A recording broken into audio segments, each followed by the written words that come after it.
जसं की आपण पाहतोय की जे नवीन वर्ष चालू होते त्या पार्श्वभूमीवर लोक 31 डिसेंबरला रात्री मोठ्या प्रमाणात पार्टी करतात, रेव पार्ट्यावर चालतात, नशिले पदार्थांचा वापर होतो।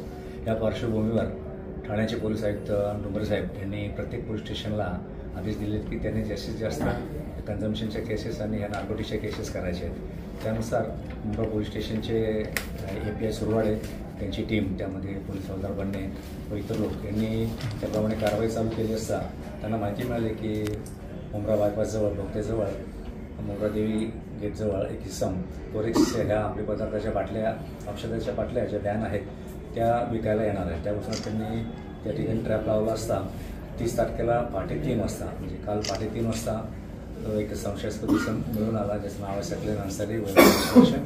त्याला ताब्यात घेतलं, तो त्या ठिकाणी रिक्षाने आला होता, त्याच्याबरोबर त्याच्याकडे 240 कोरेक्सच्या बाटल्या मिळून आलेल्या आहेत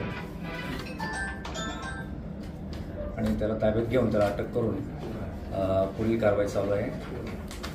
त्याचप्रमाणे आपल्याला एक माहिती देऊ इच्छितो की या सन 2024मध्ये मुंब्रा पोलीस स्टेशनने पोजेशनच्या एकूण 30 कारवाई केलेल्या आहेत, त्याच्यामध्ये 44 लोकांना अटक केलेली आहे आणि जे कन्झम्पशन नशा करणारे लोक असे 490 लोकांना अटक केलेली आहे आणि कारवाई केलेली आहे। हे जे 44 लोकांचे पोजेशनची जी केसेस आहेत त्याच्यामध्ये 476 ग्राम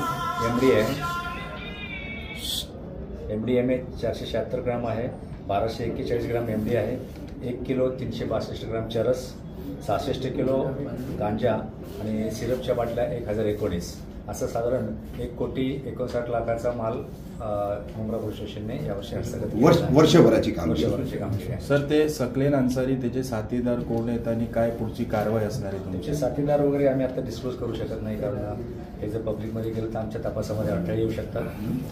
त्यामुळे कारवाई आम्ही त्याची करत नाही, पण कारवाई होईल त्यावेळी तुम्ही ही माहिती घेऊ शकता। सर, आरोपीची किती दिवसाची कस्टडी आहे तुमच्याकडे? त्या 3 जानेवारीपर्यंत कस्टडीमध्ये आहे। सर, याची पार्श्वभूमी काय आरोपीची जो पकडला गेलेला आहे सकलेन अन्सारी? त्याची पार्श्वभूमी आहे, त्याचं गुन्हेगारी रेकॉर्ड आहे, त्याप्रमाणे आम्ही तुमची कारवाई करत आहोत।